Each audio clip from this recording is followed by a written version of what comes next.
ناظرین گرامی، حضرت حسین رضی اللہ تعالیٰ عنہ نے یزید کے خلاف کیوں خروج یا اقدام کیا تھا؟ یہ سوال بہت سے لوگ اٹھاتے ہیں اور مختلف جوابات پیش کرتے ہیں۔ بعض لوگ یہ کہتے ہیں کہ وہ صرف جہاد کے لیے یا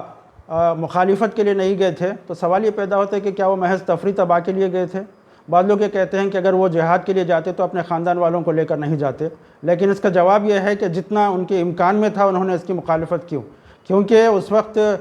یزید کے والد نے اپنے بیٹے کو نامزد کیا تھا اور وہ اسلام کے اصولوں کے خلاف تھا، اور اس بات کا ڈر تھا کہ اگر یہ حضرت حسین خاموش رہ جائیں تو قیامت تک کے لیے یہ ایک مثال قائم ہو جائے گی کہ کوئی چیز غلط ہو تو ایک مسلمان خاموش رہ جائے، خاص طور سے آپ کے نواسے حضرت محمد صلی اللہ علیہ وسلم کے۔ لہٰذا انہوں نے اقدام کیا